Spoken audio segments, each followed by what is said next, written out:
class with the Make It Happen Mercedes of Stephen Oulton under enormous pressure from the Beluga Porsche in the hands of young James Wallace, who wasn't able to test before the event because of a GCSE exam.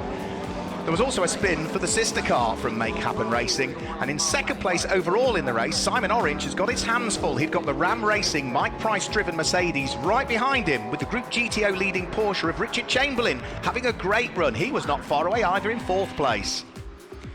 Great to see the Trade Centre Formula Woman competitors finally making it to the track in GT Cup. They were having a nose-to-tail battle in Group GTH. Up to second, third, fourth and fifth in Group GTH, the squabbles still continued, as they did in Group GTC. Warren Gilbert holding off a charging Ferrari in the hands of Lucky Kira. There was nothing to choose between the pair of them for the vast majority of the race. They were locked in a brilliant battle, with Steve Ruston's number 44 GT3 McLaren not too far away either. However, it all went wrong as they went up towards Agostini. There was just the lightest of touches from the nose of the Ferrari onto the tail end of the Lamborghini. That unsettled Warren Gilbert. Through went Steve Ruston in the McLaren, and through went Lucky Kira to take up the lead of the group. The progress of John Dillon, having got involved in the first corner incident, continued. He'd now hauled the Scott Sport Lamborghini up inside the top 10, but the race was all about Enduro Motorsport and Morgan Tilbrook, who came through to claim his third overall win of the season and their fourth group win of the year. Well, in the pit stop race, pole position went the way of Simon Orange because he set the fastest lap in the sprint race earlier on in the day on the very final lap of that race. Simon Orange would lead the charge up towards Ritchie's corner with Morgan Tilbrook in second place, and Lucky Kira in the black Ferrari would be starting from the pit lane because he was excluded for being slightly underweight. Simon Orange would lead as they went up towards Wilson for the first time, with Morgan Tilbrook slotting into second and John Dillon in third. But the car to watch out for was the car that started in 23rd position on the grid. Ian Logie, involved in a race one incident, didn't set a lap time, so would be carving his way through the field. Problems early on for the Caffeine 6 with Par Motorsport Porsche in the hands of Tim Kresick. He would limp back to the pit lane with a puncture. Also, there was a great fight going on in the early stages between John Whitehouse in the number 44 McLaren, who had got right on his rear bumper, Graham Tilley. Russ Lindsay was tapped into a spin. He would recover, but there would be further problems with that car, whilst the number 16 Ram Racing Mercedes in the hands of the Scotsman Ian Logie was carving its way through the order, was up inside the top 10 and closing in on the cars ahead of it. The number 7 Radical in the hands of Steve Burgess was leading Group GTO, whilst for the lead of the race, Simon Orange and Morgan Tilbrook were still absolutely together. There was no gap at all between the pair of them. Group GTH in the early stages was being led by youngster James Wallace, and another car that made good progress from the back of the grid after problems in race 1 was Ian Campbell at the wheel of the number 23 McLaren.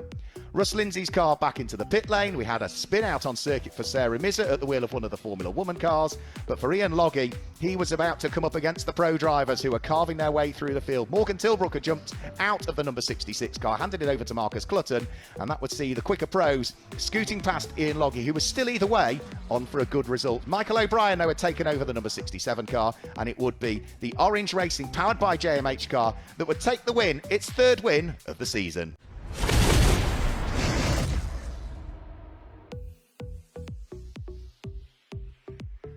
Ian Logie and Ian Campbell lined up on the front row of the grid, with the Scotsman looking to try and convert it into a race win. He led the charge up towards Ritchie's corner, with Ian Campbell slotting his way into second place ahead of Simon Orange in third, Morgan Tilbrook in fourth, and Steve Burgess in the Group GTO leading Radical was there in fifth position.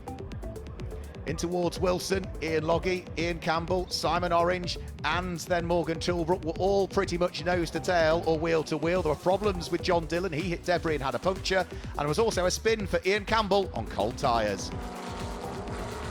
Steve Burgess in the Radical had now worked his way up into second place overall. He'd got past both Morgan Tilbrook and had managed to scoot through and ahead of Simon Orange, who was still under attack from the second of the McLarens and Mike Price at the wheel of his light green Mercedes. Whilst Ian Campbell was carving his way up through the order in the GT3 McLaren, there was a great fight going on for the lead battle of Group GTH. Chris Hart under pressure from Adam Hadfield, whilst the Porsche of James Wallace was not that far away. But for Adam Hadfield, there were problems. He would retire. For Mike Price, he had a spin. He wasn't the only one, though, because Jensen Lund had a spin and lost the lead of Group GTC. In the closing stages, there was also a spin for the Group GTO leading Radical of Steve Burgess. Worn tyres, too enthusiastic with the accelerator pedal, but Ian Logie would come through to claim the win, his second of the championship season.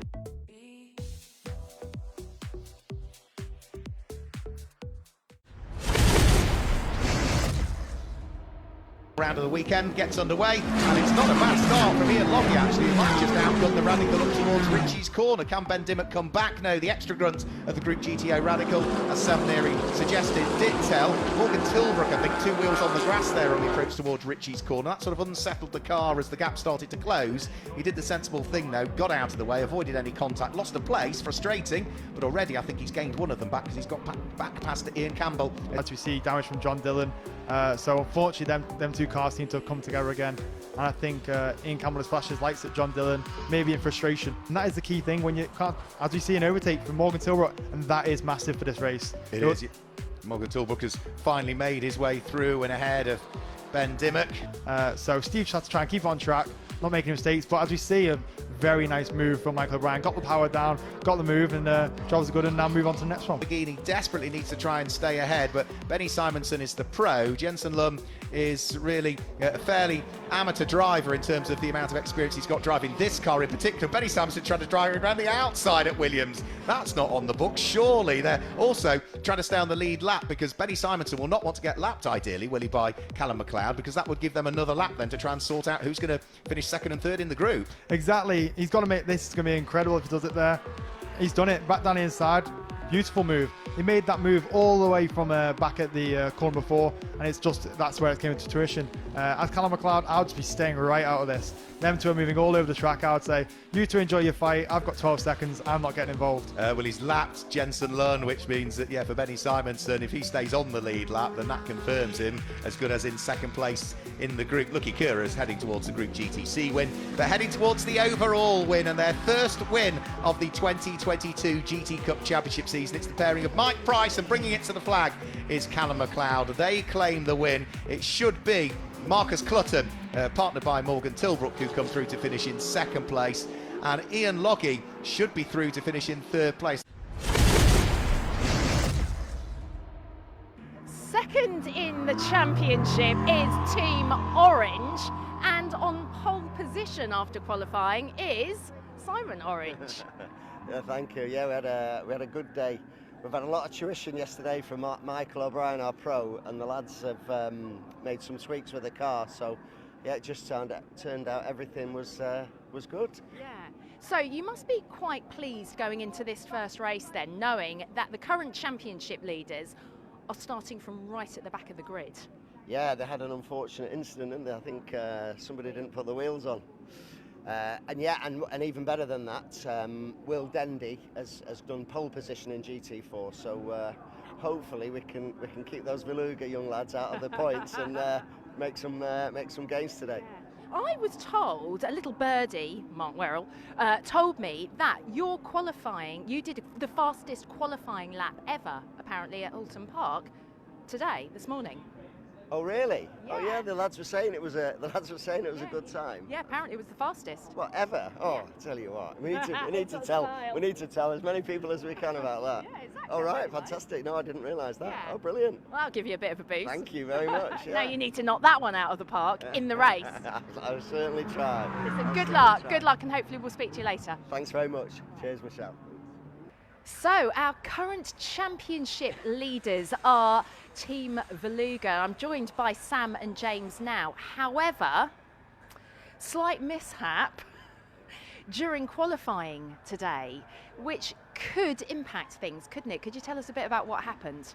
We're not entirely sure what happened, but there was a nut problem, I think, or on the hub. So James managed to get to the exit of the pit lane and the wheel came off. So we'll investigate that after, but the boys have done a sterling job. It's back together, so he's now going to have to pull his pants up and drive quick. It's going to be an interesting one from the back, I think. I think turn 1 and 2 is obviously known for maybe some crashes, but we're going to find out, aren't we? So I might have to just sit back and be patient this round, but we'll see how it goes, won't we? So. Yeah, because obviously you're leading, but it is by a margin, and of course you've got Simon Orange pole position. And so you couldn't get more opposite, basically, could you? No, it's damage limitation. Now we'll take what points we can get.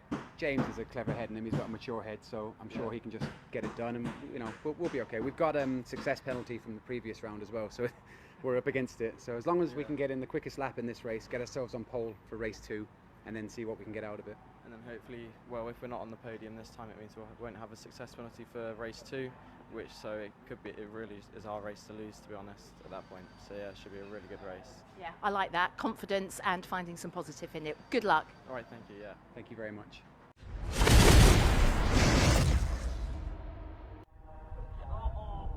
Well, the cars haven't quite left the paddock yet. As you can see, they're all still lined up behind me. So we're not ready just yet to head out on the grid. But Mark, are you there? Can I hear you? Hopefully you can. It looks Don't know nice if and I can sunny hear out him. there in the pit lane. I was going to have a chat with Mark because I know that we've got quite a reduced grid. Hello, Mark. Yes, Are you hopefully there? you can Are hear me now, Michelle, can you? Yes, you're in There my we go. ear and in my head. Sorry about that. No, You- it's perfectly fine. Now, listen, Mark, because we were Yeah. chatting obviously earlier, we've got quite a reduced grid, haven't we, for this one-day event? Yeah, I mean, it's the middle of the summer. There's lots of motorsport going on generally, and there's lots of motorsport going on in Europe as well. So Sam and Richard Neary are reigning champions. We would expect them Yep. to be here, and they're out racing in the Nürburgring this weekend, so they've not been able to make it.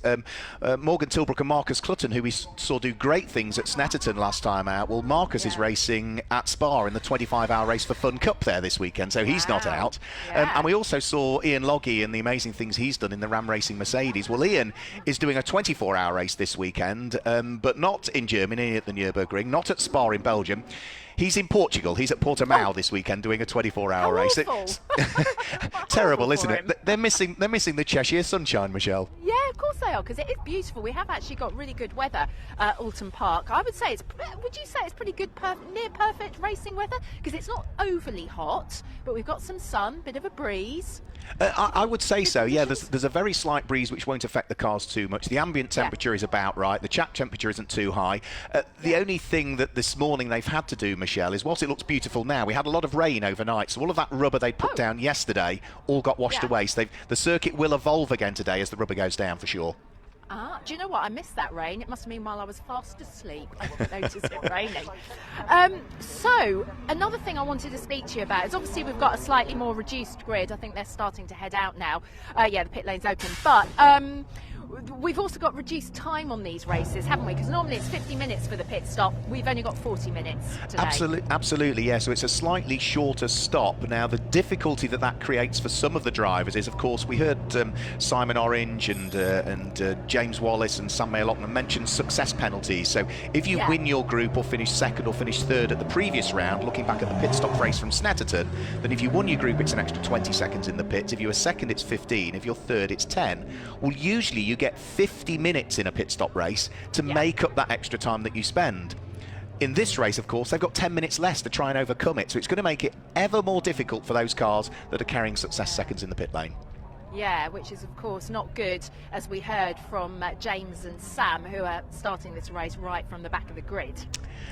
Yeah, that's unfortunate for them because they are a pro sporting AM combination, as it's called. They'll have to stop for what will be 70 seconds in the pit lane, plus the extra 10 seconds of success seconds that they're carrying over from Snetterton. So they've got 80 seconds stationary in the pit lane, whereas the likes of, as Simon Orange mentioned, his sister car, Will Dendy, popped their number 17 car on pole position in Group GTH for the GT4 compliant cars. Will, for instance, will stop for 20 seconds less. So the car that was already quickest in qualifying, stopping for 20 seconds less than the championship leading car.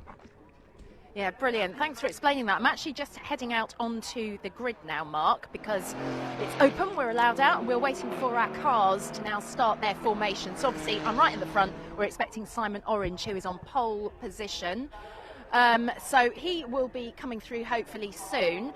And it's Mike Price, isn't it, who's second, if I remember correctly? It is, yeah. Mike has been a long-time Porsche racer, been racing in the Porsche Club GB for a very good number of years, which are here as one of the support races to what's the GT Cup and the Supercar Pageant race meeting, as it's called, for this weekend. So Mike knows a lot of the drivers in some of the support races, but I was chatting to Mike at Snetterton where it was just as though something clicked. All of a sudden, Mike Price had got his head around the Ram Racing Mercedes, got his head around this new Pirelli tyre that was introduced at the beginning of the season, and he put in a brilliant weekend at Snetterton. We come to the next circuit. Snetterton is very different to Oulton Park. Oulton Park far more tighter, far more confined, a much narrower circuit, less margin for error as well. And what has Mike Price done again? He's popped it on the front row of the grid. All of a sudden, something's clicked. and it's great to see. Yeah, well, I'll see if I can have a chat with him. We've got cars coming through now, so once our front runners are in place, I'll see if I can have a quick word with Mike before I get kicked off. So what can you tell us also that's going on the grid then, Mark, while we just wait for them to get into line? Well, what happens is, because this is the pit stop race, ladies and gentlemen, then what it means is that none of the pro drivers can start this race. So we have a combination of 3 different categories of drive. You could argue it's called bronze, silver and gold, but for the purposes of GT Cup, it's called either a sporting driver, a pro sporting, or a pro. Now, if you're a pro driver, you can't start this race. If you are a pro sporting driver, they can only start one of the 2 40-minute races that we see today. And if you have in there just sporting drivers, they can decide what they want to do, and that they can start either race or start both or whatever they wish to do. So restrictions to try and make sure that the amateur drivers as such, Michelle, have the lion's share of the driving potentially. Yeah, which is good, and it is good. Well, we were talking to James obviously earlier, and it will be an interesting race for him at the back. He's got quite a bit of work to do, but it will be good for him. He gets to start that. When I was just listening to your interview there, the amazing thing is at the back of the grid, and to overcome that success penalty, what has he got to do in this race, Michelle? He's got to drive the wheels off it, which is unfortunately what put them at the back of the grid in the first place. Yeah. Don't do that. Maybe not. Here we go. We're getting our people finally through. So, here we go. Is that Simon? Maybe have a quick word with Simon very briefly. He's just given me a wink. Let's have a quick... I saw the wink. How are you feeling, Simon? Yeah, can't hear you. How are you feeling? Yeah, I'm feeling good. Just got to try not cock up. You won't. You're going to be great. All right, you enjoy yourself. There you go. So there's Simon. Got actually, so hopefully Mike Price. Should we see if I can have a little word with Mike? Hiya, Mike. Hello. How are you feeling? Congratulations on being second. It's very nice to be looking at fresh air in front of me, I must say. Yeah. And I can see the lights without being blocked out by another GT3 spoiler. So I'm going to enjoy it. Yeah, good. Well, listen, have a great race, and hopefully we'll chat to you later. Thank you. Thank you. And apologies if I'm having to shout here, but of course, because they've got the helmets on, they can't really hear me very well. And it's a bit of lip reading going on, but they can't really see me either. So there we go. So we've got Mike there. Let's see who else we've got. Steve Russon. There's a door open here. Who's that? Ian That's Campbell? Ian Campbell, yeah. Should we go and see if I can have... I'm looking for open doors just because it makes it easier. Making my cameraman really run here. He's getting good exercise. Ian, just like to come and say a quick hello. How are you feeling ahead of this race? Yeah, feeling good. Would rather be there than here, but yeah, no, all good and confident. Yeah, brilliant. And you had a good qualifying, obviously. Yeah, quality was okay. Could have done a little bit better if I'm honest, but I'm happy with where we are. Yeah. So I think we're in a position to contend. So. Brilliant. I like that. Have a good one. We'll speak to you later. Lovely. That's Ian Campbell. So he's feeling positive. Who have we got back here? Oh, it's Lucky Kira. That's Lucky Let's have Kira, a quick... yeah. Yeah, it's Lucky Kira. Lucky Kira. Hello. How you doing? You're not too bad yourself? Yeah, I'm all right. Thanks very much. How are you feeling about this first race? Yeah, quite confident. It should be a good race. The pace is good. Yeah. Brilliant. All right, well, there you go. There's Lucky. So a lot of people feeling quite confident, Mark, it seems, going into this race, which is good, right? Absolutely. And Lucky should feel confident as well, because he did qualify on pole position in his respective group as well, which is Group GTC for the Challenge specification cars. So that'll be one to watch out for. We've seen that Ferrari fighting away with the Top Cats Racing with Hex.com number 9 Lamborghini all season. So there's some battles to be had out there. Yeah, because that's the thing. It's not just about the pole position of the entire race. Obviously, we've just spoken to Simon. But it is about all the individual classes as well in GT Cup, as you've just mentioned. Yeah, so we've got all the different, well, we call them groups in reality. Groups, so we've got Group GT3, so those are for cars that are GT3 homologated, so you'd see those racing in British GT and the European GT Championships.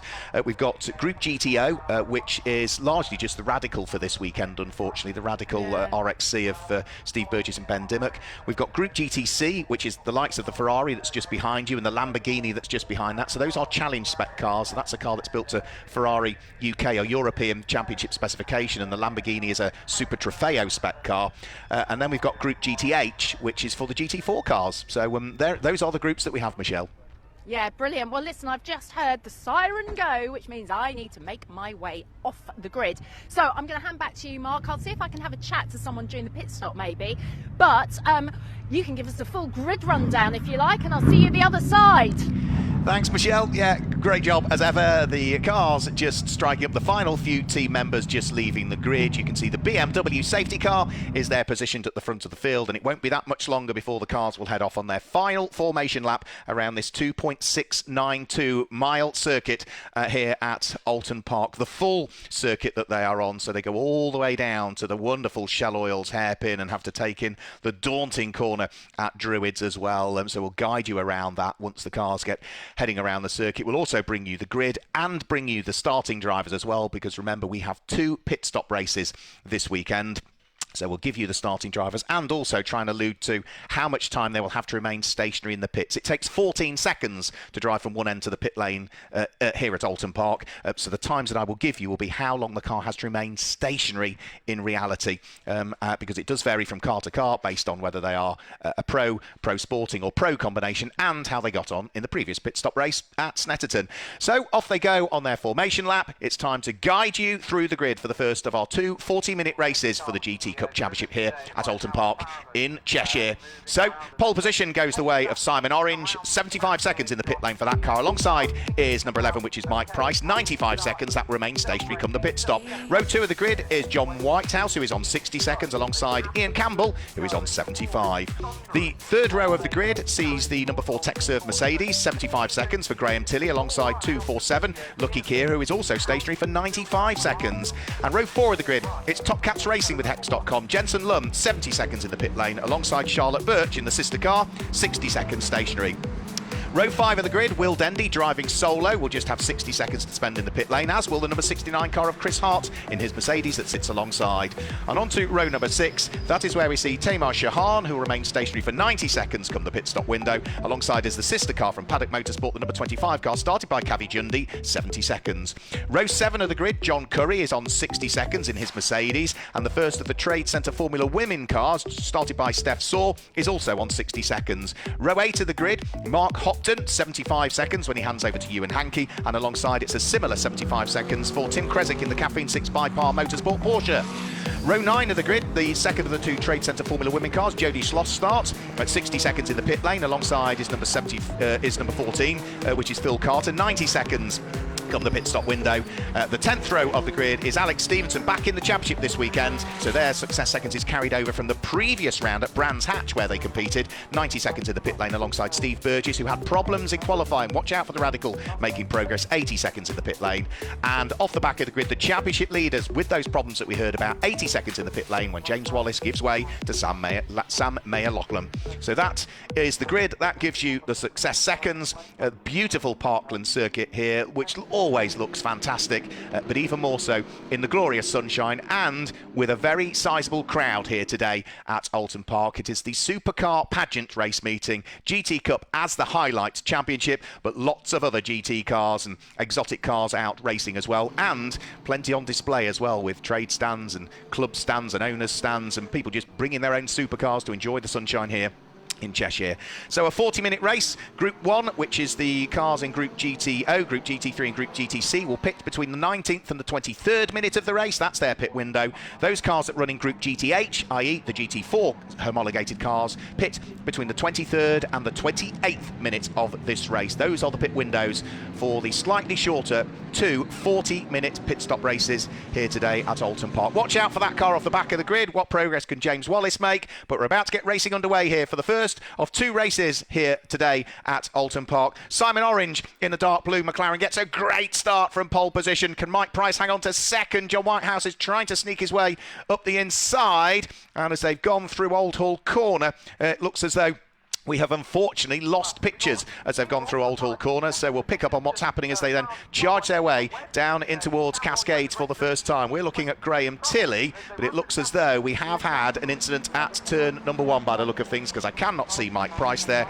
I cannot see John Whitehouse in his McLaren there as well, so it all went wrong by the look of things at turn number 1, whilst the Radical is still trying to work its way up through the order in the hands of the man from Nottingham, the White Radical, that being Steve Burgess, who has been hugely successful. Also, right at the back of the grid is Ian Campbell, so Ian Campbell also got tangled up in that. So what has happened is Simon Orange has got the lead and now has a very, very sizable gap between himself and Graham Tilley, who's there in second place and leading Group GTC in the early stages, but on cold tires with a little bit squirrely coming out of the Britain's chicane is the first of the Top Cats Racing with Hex.com Lamborghinis, that being the number 9 car in the hands of Jensen Lunn. So over Hilltop, this is the battle for the lead of Group GTC, and 3rd and 4th overall. In 5th place is the leading car in Group GTH by the look of things. That's Chris Hart in the Make Happen Racing Mercedes, who's had a brilliant start. But there is, limping its way out of Oulton corner, I'm afraid, the number 44 McLaren of John Whitehouse, which I think is going to end up parking itself off on the left on the avenue. And I'm afraid we just lost pictures just as the incident occurred. So underneath the Warwick Bridge, up towards the braking area for Lodge Corner for the first time. Looks as though, other than that turn 1 incident, everybody else has safely made it through. There's Ian Campbell in the McLaren just heading through shot, so he's left himself with a good old chunk of work to do at the wheel of that number 23 Greystone car. He's continuing around the circuit, so he's not heading into the pit lane, so he's clearly happy everything is okay.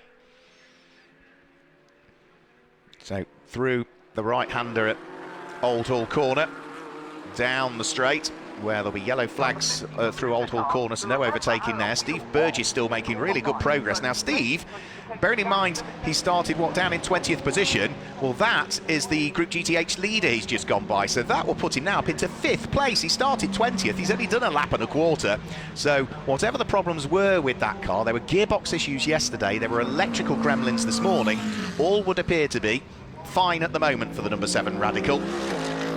So this is 3rd and 4th place and the lead of Group GTC. Still with Jensen Lunn doing a good job of fending off the aspirations of the Ferrari of Lucky Kira that sits behind. Both of those cars do run to challenge specification, so it's not just for overall position, it is for group position and for the group lead as well. Closing in on them, however, will be the far more powerful Group GTO Radical in the hands of the man from Nottingham, multiple Radical champion, former British quad bike champion some years ago, Steve Burgess. So up Clay Hill through this corner here, which is the daunting right-hander at Druids. Very, very committed you have to be through Druids corner. Easy to make a mistake. The consequence of making a mistake can be quite severe, but all of the drivers just pushing on, including that car there, which is still now looking to try and haul its way further up through the order. Say problems in qualifying, saw it qualify 20th. Well, it was 7th over the line last time. It's 5th over the line this time, and closing in on the 2 cars ahead, which are fighting still for the lead of Group GTC. Lamborghini from Ferrari, with the Group GTO Radical closing in all of the time. Now, coming out of Cascades and down Lakeside, this is where the extra grunt of the Radical will tell. Carves his way past Lucky Kira, the extra power just telling, so Steve Burgess picks off Lucky Kira. He isn't going to pick off the Top Cats Racing with Hex.com Lamborghini, though, in the hands of Jensen Lunn.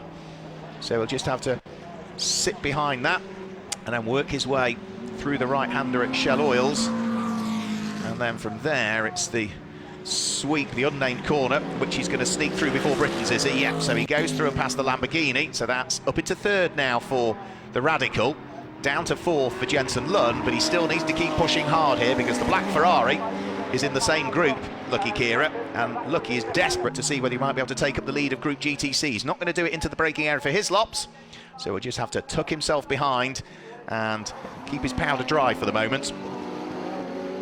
So try and get on the power as early as you can, heading out of Knickerbrook, climbing up Clay Hill and then up towards what is the almost double apex, really, right-hander at Druids Corner. Watch the bumps as well midway round the corner, which allow the car to sort of disappear slightly off camber on the exit, so you have to be careful not to run too wide on the exit of that corner. Now this is Ian Campbell heading up towards Druids now at the wheel of the McLaren. You can also see the light green Mercedes of Mike Price, so those are cars that were tangled up in whatever happened at turn number 1. There goes the number 50 James Wallace driven Porsche. That's the car that qualified right off the back, and he's got 2 wheels on the grass as he's trying to carve his way through and past Mark Hopton's car. So through and past the Greystone number 77 car. That's the car we regularly see Ron Trenker, the American, driving in GT Cup, but Ron's back over on the other side of the Atlantic this weekend. Mark's regular car that he shares with you and Hankey had problems, so Greystone opted to bring out the 77 car as its badge for this weekend, Ron Trenker's old car, and utilise that one rather than try and work their way through whatever the problems were with the regular car for Mark. So he's doing a good job, but it's just been picked off. Now, who's leading Group GTH at the moment? It is still the number 69 Mercedes that leads Group GTH, which is Chris Hart.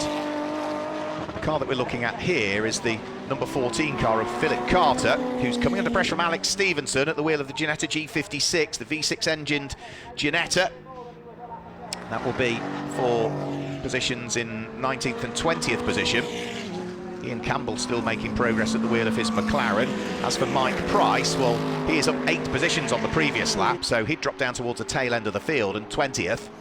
But he's now back up into 12th place and is hunting down the car that's directly ahead of him. Now, I think he's already picked off another couple of cars on this lap. Tamer Shahan is the next car, the Paddock Motorsport McLaren. He'll work his way by, so GT3 car passes GT4 car. Picks him off, no trouble at all. Still 33 minutes of the race to go, so plenty of time for Mike Price to work his way through the order before he even then considers handing the car over to Callum McLeod, who will take over for part 2 of the race. So for Mike Price, who raced in the Porsche Sprint Challenge a couple of seasons ago, long-time Porsche Club Championship racer as well, stepping up to a GT3 car for this year and doing a really good job, as we said at the front end of the programme.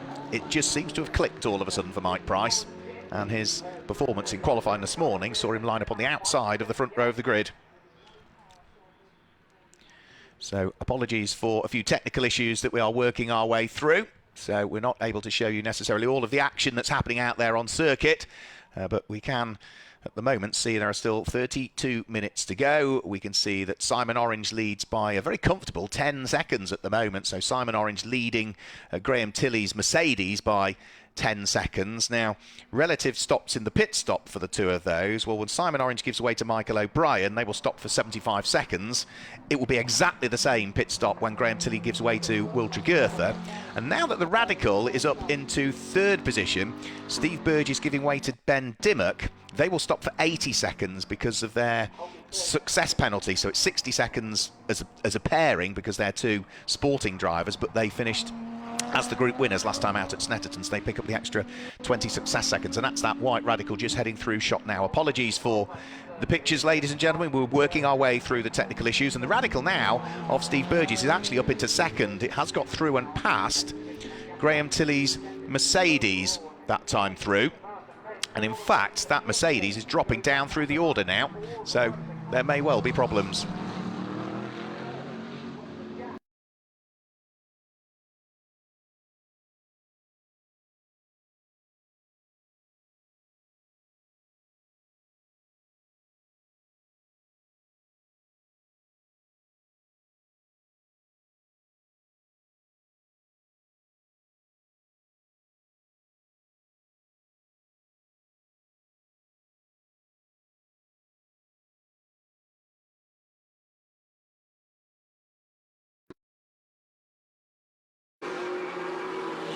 Well, making through the order and trying to find as much time as possible. This is a crucial moment as everybody keeps themselves 19. Pretty nice, especially the big pack as well. We haven't really talked too much about the big pack. It's not quite enough time.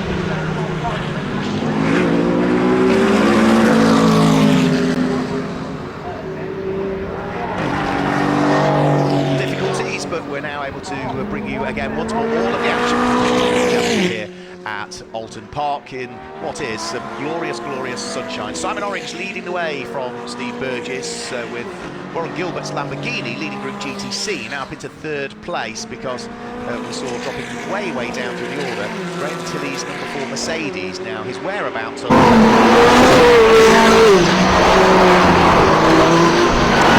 few images to be able to go by, so we'll see whether we might be able to in the background pick out exactly what has happened to that Mercedes, but fingers crossed, whatever has caused it to retire out on circuit somewhere will not prevent it from taking part in race 2 a little bit later on today, because remember, with the format we have for this weekend at Oulton Park, it is 2 14-minute races that we've got. This one here and another race later on today.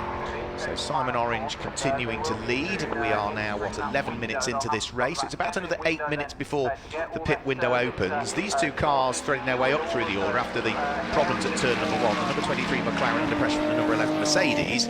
So that is Ian Campbell being hounded by Mike Price in the Ram Racing Mercedes. Those two fighting over what is 5th and 6th place, and these two heading in towards what is the Britain chicane, fighting for what is 3rd and 4th place and the lead of Group GTC still. These two cars have been pretty much inseparable over the course of the 2022 championship season. There's been nothing to choose between Jensen Lund and Lucky Kira, and it would appear that here at Oulton Park, just like Snetterton, just like Brands Hatch, just like the opening weekend of racing at Donington Park, they are pretty much glued together. And you can see as they head out of Knickerbrook and up Clay Hill, it is just the Hex.com backed car that hangs on to the place and the lead of Group GTC.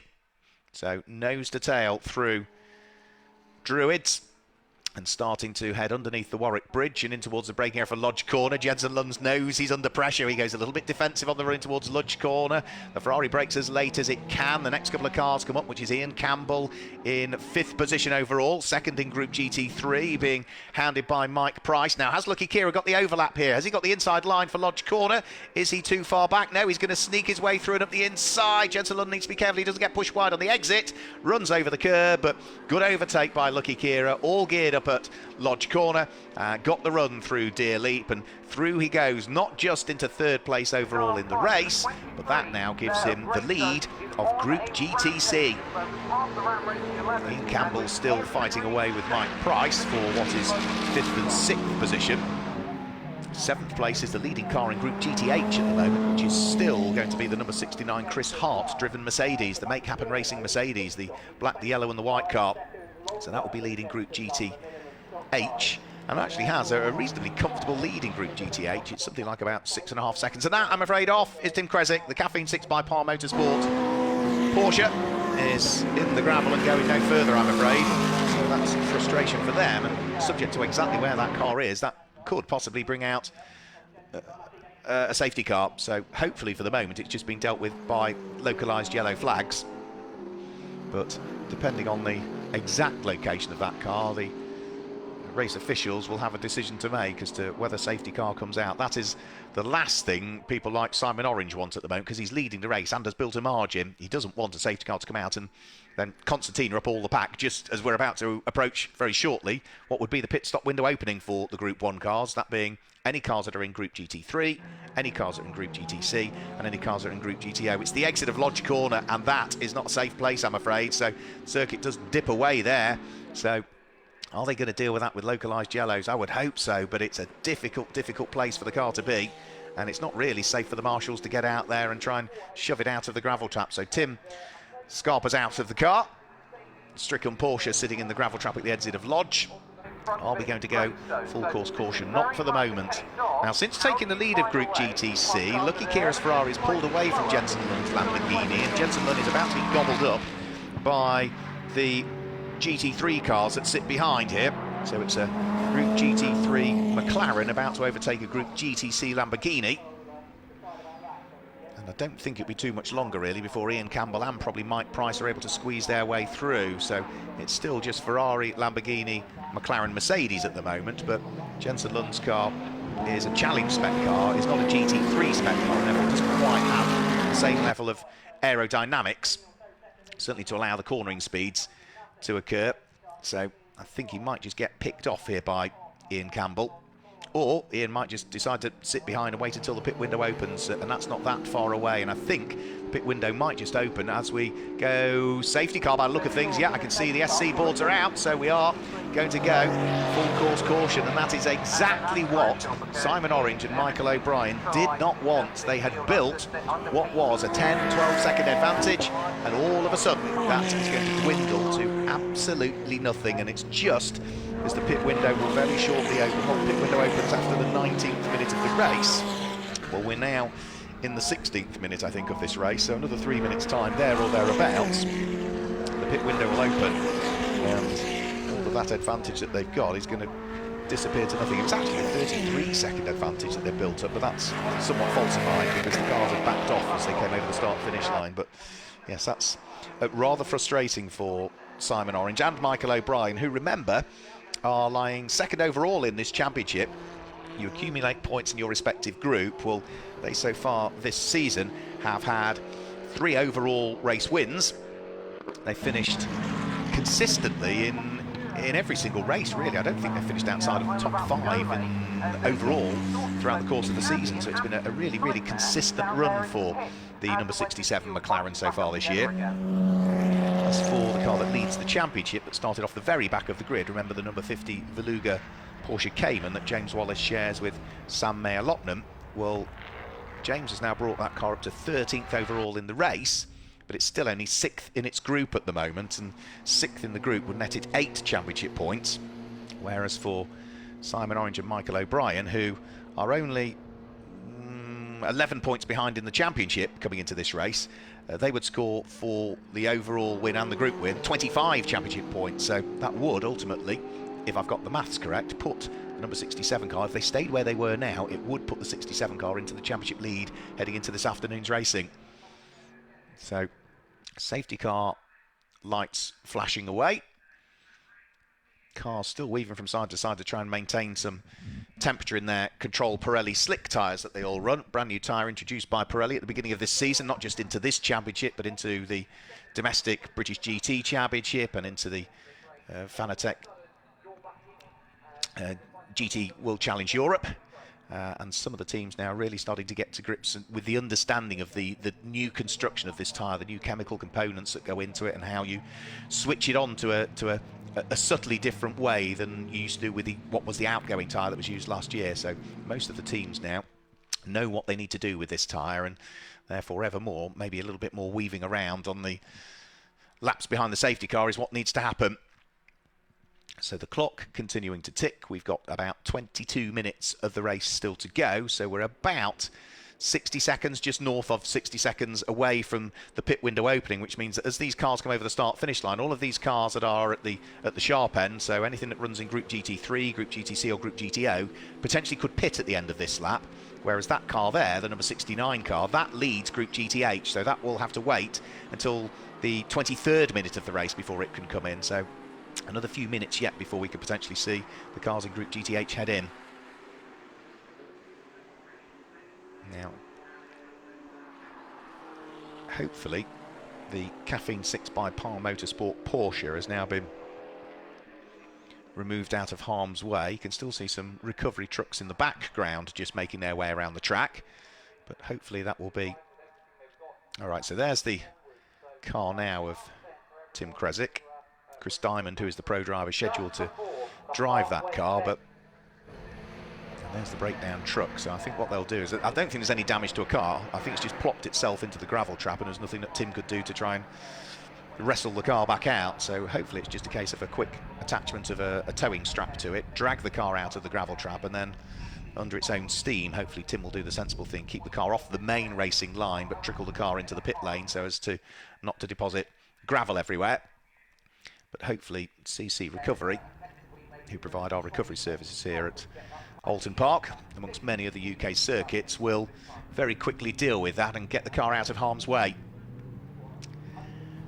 And now, as a result of this safety car, you can see on the left-hand side of the screen there exactly how much that lead advantage has dwindled. It was up to what, the best part of 12, 13, 14 seconds at a maximum of 1.4 seconds now is all it is between Steve Burgess and Simon Orange. And actually, we've actually got 3 different group leaders inside the top 3. So the number 67 car leads the race and leads Group GT3. The number 7 Radical is second and leads Group GTO. The number 247 Ferrari of Lucky Kira is third and leads Group GTC. And the other group leader is down in 7th place at the moment, the number 69 Make Happen Racing Mercedes in the hands of Chris Hart. So Chris, who is a former Fun Cup champion, secured the Fun Cup Championship, which is racing over at Spa with a 25-hour race this weekend, the Volkswagen Beetle clones. He was the champion of that back in 2018. Whereas Simon Orange, who leads the race, is a former GT Cup champion. He was the 2020 GT Cup champion when he was racing a Ginetta G55. lots of former champions in various things in this car. We mentioned Simon Orange, former GT Cup champion, Steve Burgess, who's second, a former British quad bike champion, a British superlight champion, a radical champion. Domestically in the UK, runner-up in the European Championship as well was Steve some years ago. Car number 247, Lucky Kira, he secured the Ferrari Challenge UK Championship a season or so ago.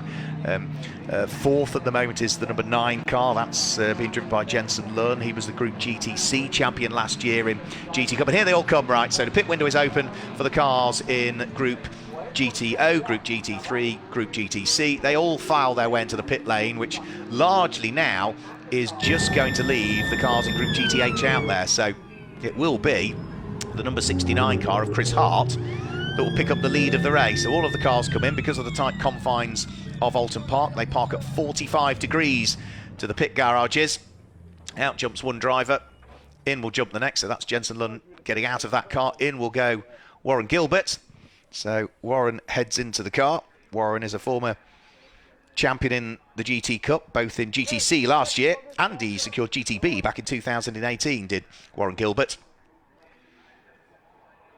Raced in TVR Tuscans and Caterhams, the Marcos Mantis, of course, for many, many a year in the GT Cup Championship, but these new Lamborghini Huracans for this year, the sister car in as well. Looks fantastic, does that livery on the cars.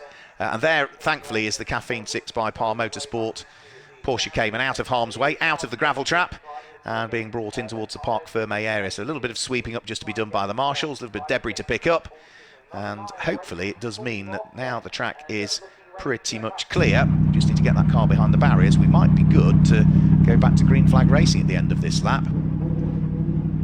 So just waiting for the clock to tick away,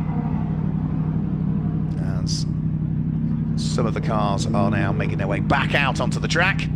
And then we'll have to establish exactly what the order will look like, because of course what happened is this is massively going to shuffle the order now. So there goes the number 67 car that was leading, now in the hands of Michael O'Brien, who's the pro driver, heading out onto track. But you'll see he's been leapfrogged in the pits by the likes of the number 9 Top Cats Racing, now Warren Gilbert driven Lamborghini.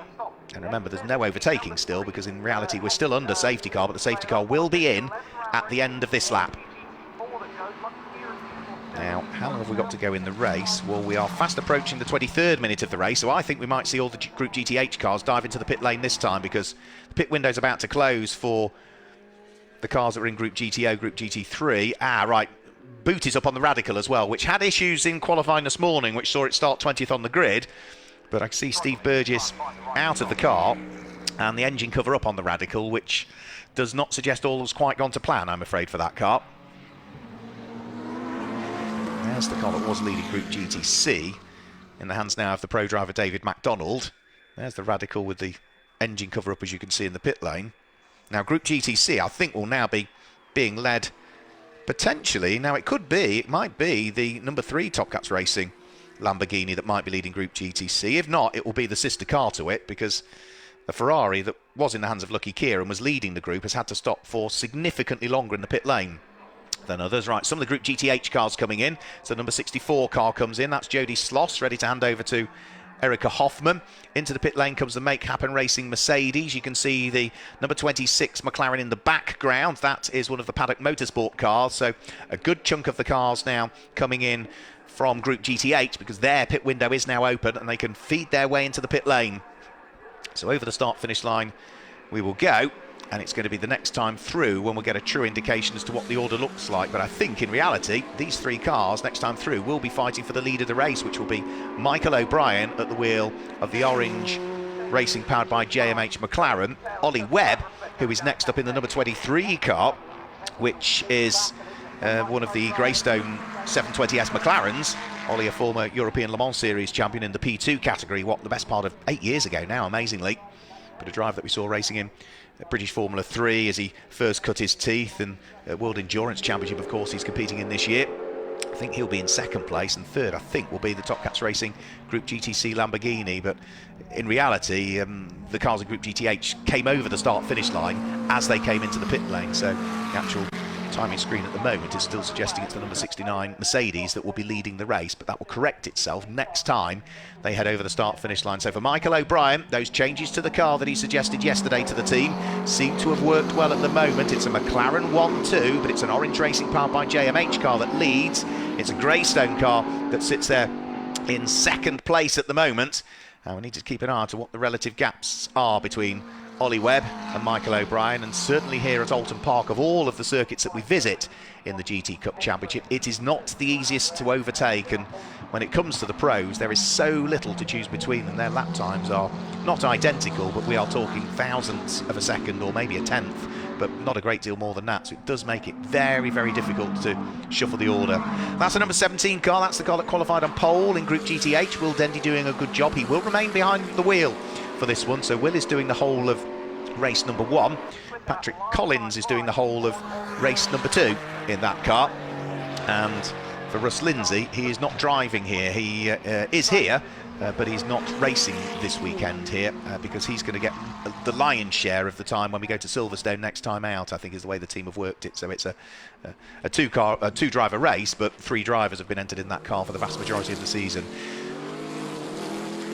So Ollie Webb not really making inroads into the number 67 car of Michael O'Brien, who bounces over the curbs, heading through the Britain chicane, over Hilltop and in towards the heavy downhill braking area for the Hislop chicane. The right and the left flicks that then bring them up towards the right-hander at Knickerbrook. Make sure you don't touch the tyre stack on the inside that's positioned there, otherwise that'll cause significant damage to your car. And then from there it's up the hill, underneath the bridge and through the daunting section at Druids, and this time through he should rightly now on the screen pick up the overall race lead, because the number 67 car is still showing down in 4th place, but that's because the 3 cars ahead of it were all in the pit lane still servicing the cars and conducting their driver changes. So we should see the number 67 car head towards the top of the timing tower this time through, over the start finish line with 12.5 minutes to go. Through goes Michael O'Brien, and is actually still showing in 2nd place at the moment. So Stephen Walton scheduled to have taken over the number 69 Mercedes, because that car maybe did an extra lap with the safety car not out there. He's probably been able to overcome the extra time that he spent in the pit lane relative to others. So I think the inevitable will happen, because it will be a GT4 car that's going to get caught by a GT3 car, but there's work to be done here still. Just goes to show that single extra lap behind the safety car, and all of a sudden we've got a GTH car leading the race overall in the hands of Stephen Walton and Make Happen Racing. And if they can hang on to the overall race lead, they'd be as pleased as punch as that. We have not seen a Group GTH car finish inside the top 6 overall so far this season. We have done in previous years, but not as yet this year. Right, it's only just now leaving the pit lane, and where is it going to feed its way out? It stayed out there for an extra few laps under green flag conditions to try and push, probably because it was in clear air. That may well be the strategy of the team. That car was in clean air, leave it out there in clean air, but I do think that they may have been potentially overtaken in the pits by the number 17 McLaren of Will Dendy. Have to try and work it all out. I don't think the Radical's going any further, however. That car has been a little bit troublesome. Say gearbox issues yesterday, electrical problems today. It's been a really quick car this year, but unfortunately it's had the odd mechanical issue here and there, which is such a shame, and even more so on the basis of Group GTO. We don't have the likes of Richard Chamberlain this weekend. I hope Richard's feeling a little bit better now at home. He has been poorly this week, so come down with the dreaded COVID, so we wish Richard all the very best, and stay safe, Richard. We'll see you back at Silverstone hopefully. So over Hilltop once more goes the number 69 car of Stephen Walton. That car ultimately had been overtaken by the time it come out of the pit lane, so we do now, as I suggested, have Michael O'Brien at the top of the timing tower, with Ollie Webb in 2nd place, but in 3rd place Callum McLeod. It could well be worth watching out for the light green Mercedes of Callum McLeod, because he has just posted the fastest lap of the race we've seen so far. No extra championship points come for that, but a 1:34.058 is a very quick time from Callum McLeod. And with 10 minutes to go, he's still got a bit of traffic to deal with as well, so bouncing over the curbs goes Callum at the wheel of the number 11 car. Driver who, again, has scooped up championships in the past, not just in karting, where he was a Super 1 Rotex Junior champion, but then when he moved through into cars, he was the Formula Ford champion of Great Britain back in 2007. He won the European Formula 3 Open Series, which in reality is Spanish Formula 3, you could argue, back in 2009, and then made the switch to sports cars, and since then we've seen him out racing in European GT4, Lamborghini Super Trofeo, World GT Challenge, International GT Open, a raft of things over the years, Callum McLeod, and is always a quick driver, and he's proving that point with the fastest lap of the race last time through. But he is still a chunk behind the cars ahead, Callum. So as he heads over Deer Leap with more traffic to deal with, the gap between himself and the next car ahead is 8.5 seconds between himself and Ollie Webb. But it's another new fastest lap of the race again on that lap for Callum McLeod, 1 minute 34.042. So he's pushing hard, and even though he had a bit of traffic to deal with, it was a mega lap from him. So the 34-year-old heads along Lakeside and up towards Island Bend.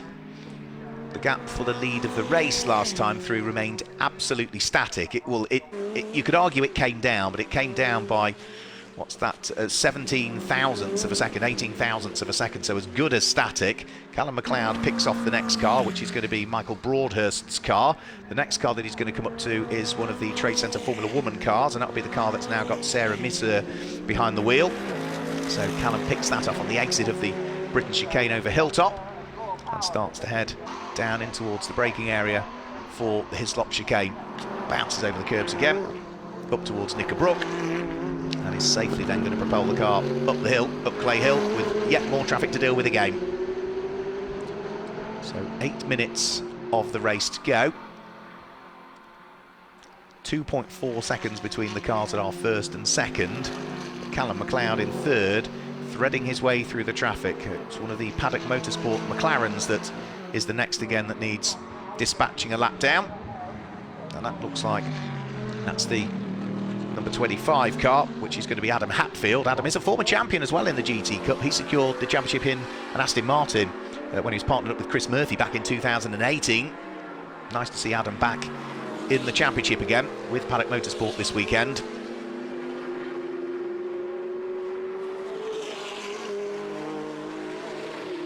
The lead advantage did go out quite a bit last time through, so it came out by another 0.8 of a second, so it's up to 3.4 seconds now, Michael O'Brien.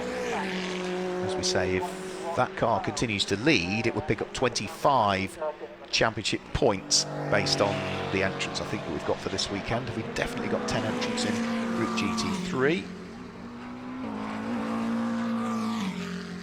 No, I don't think we have this weekend, so I think they might be down to... Yes, so we got enough, yeah, so they would be on full championship points. It'd be 25 points for them. And how is the number 50 Porsche, now in the hands of Sam Mayer-Lochner, getting on, which leads the championship overall? That is now up to 4th in its group. That would be 12 points, so they would lose out 13 points to Simon Orange and Michael O'Brien, and Simon Orange and Michael O'Brien are only 11 behind, so we would have, subject to me getting the maths right, a new overall championship leader after this race, because the number 50 Porsche is being pushed hard, but the places it lost in qualifying and the time that was lost with trying to haul that car up through the grid and through the pack in the early stages of this race, which wasn't aided by the safety car because they couldn't overtake, does mean that that car potentially might lose the overall championship lead. So 6 minutes remaining. Two Paddock Motorsport McLarens seem to have got themselves together. Tom Roach is busy squabbling away with the sister car. It's in the hands of Adam Hatfield.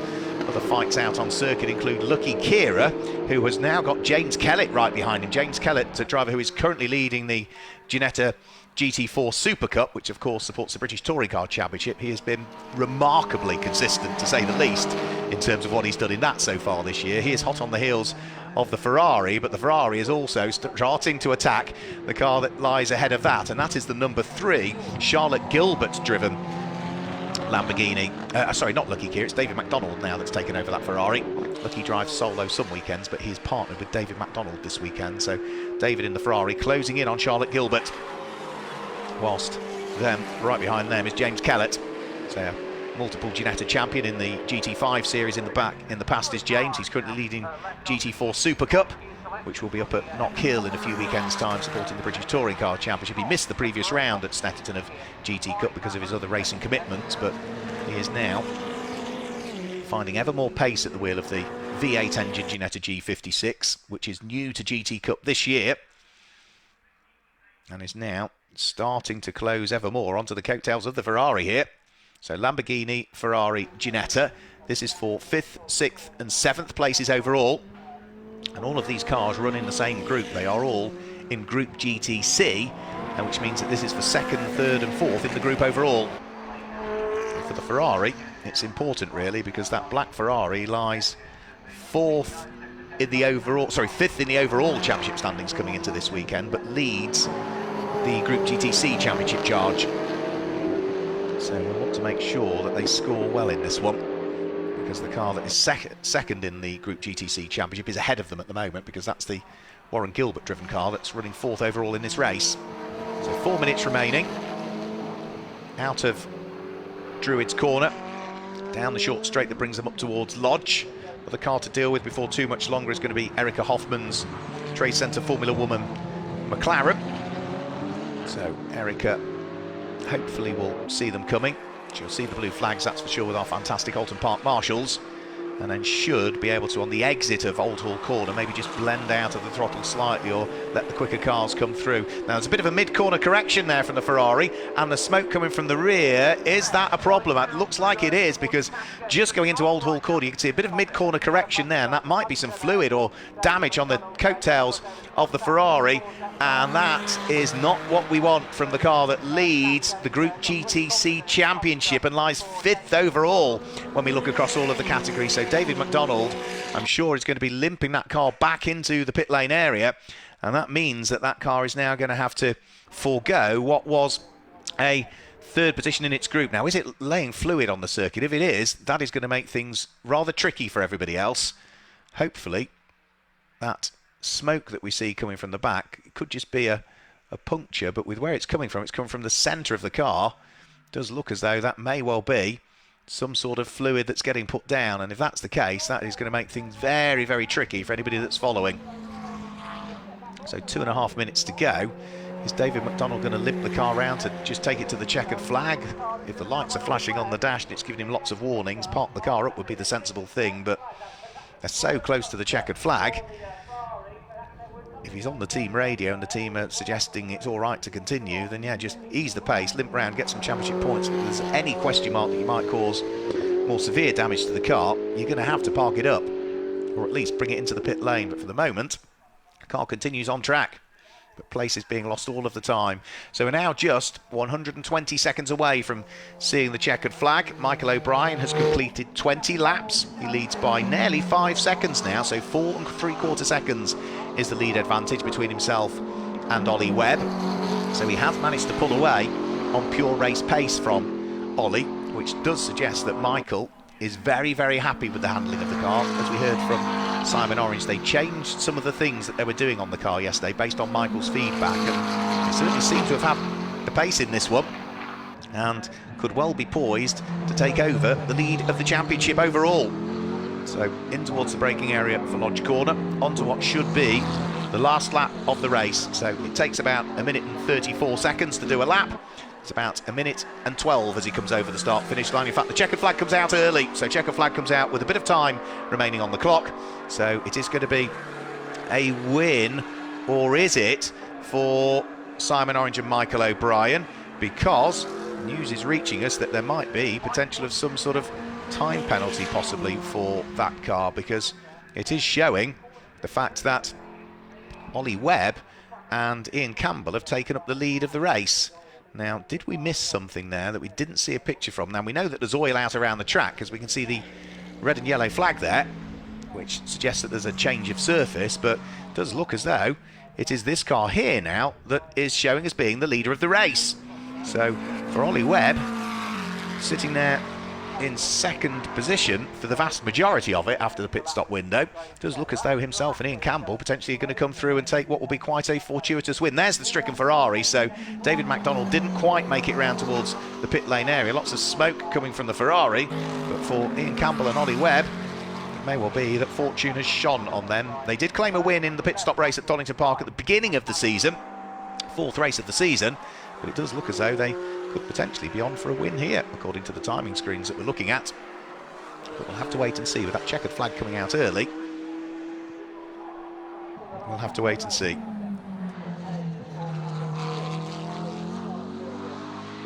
So here they come, up towards the checkered flag. Ian Campbell and Ollie Webb showing at the top of the timing screens. But we'll have to wait and see as to exactly what happened to Simon Orange and Michael O'Brien there, because at the moment they are showing as being a lap adrift. So I think it may well have been just because the checkered flag came out early, and that may well have ultimately affected when everybody saw the checkered flag. Last few cars trickling their way over the start-finish line include the number 67 car of Michael O'Brien, who, yeah, by the look of things, is behind Callum McLeod on track as well. So something clearly happened in the latter stages of that race to the number 67 McLaren that I certainly didn't spot on the images that we saw. Now, the checkered flag came out early. It came out 60 seconds before we were expecting it. But at the moment, it is showing the number 23 car of Ian Campbell and Ollie Webb secured victory by a full lap. And that, I'm afraid, has got me scratching my head as to why that would be the case. Now, say checkered flag came out early. Did it come out to the wrong car?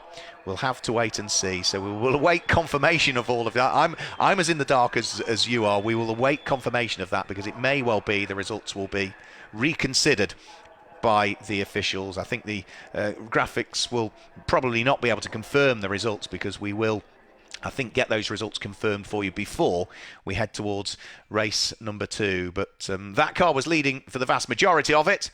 Quite what happened at the end, I don't know, because it is showing as being second on our timing screens by 5.269 seconds. Now, that may well be because of a time penalty that was picked up because it transgressed the circuit limits, but until we get all of that confirmed, we'll have to wait and see. Yeah, I think amendments are being made to the results as we speak, because the number 23 McLaren of Ian Campbell and Ollie Webb was showing us having won by a full lap. Well, now it's showing us having won by 5.269 seconds, which is different to what we were being displayed a few moments ago. So we'll await confirmation of the exact results, but I do wonder if a transgression of circuit limits may well be what has fallen foul. So I think, yep, just to confirm, it does look as though number 23 Ian Campbell and Ollie Webb will be the winners, and it looks as though some sort of time penalty has befallen the number 67 car of Simon Orange and Michael O'Brien, who I think will ultimately be classified in second, and third will be the number 11 car of Mike Price and Callum McLeod. All of those cars running in Group GT3.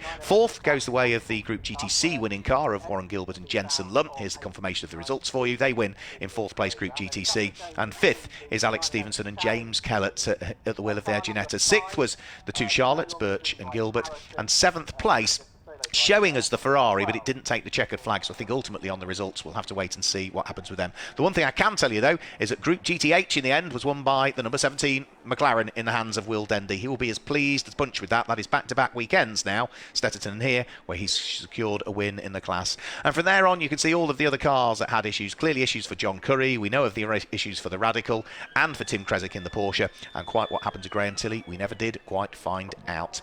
So that's it for the first of our GT Cup races. The marshals just making sure that they head back to their relative posts. So I'll leave you in the very capable hands of Michelle Livings. That's very kind of you, Mark. Thanks very much. Actually, you mentioned Will Dendy being really pleased with himself. I was literally just in Parc Ferme and he pulls in, and he did have a very big smile on his face when he took his helmet off. So, yeah, good race for him. But a bit of a weird one, of course, for Simon Orange because of that time penalty. Well, there's still all to play for because we've still got one more race to come. That is scheduled for 3:40 this afternoon, so I hope you can join us for that. In the meantime, keep an eye on all our social media channels. We are GT Cup Championship over on Facebook and Instagram. There'll be a little summary of everything and we'll keep you up to date. And hopefully see you in a few hours' time.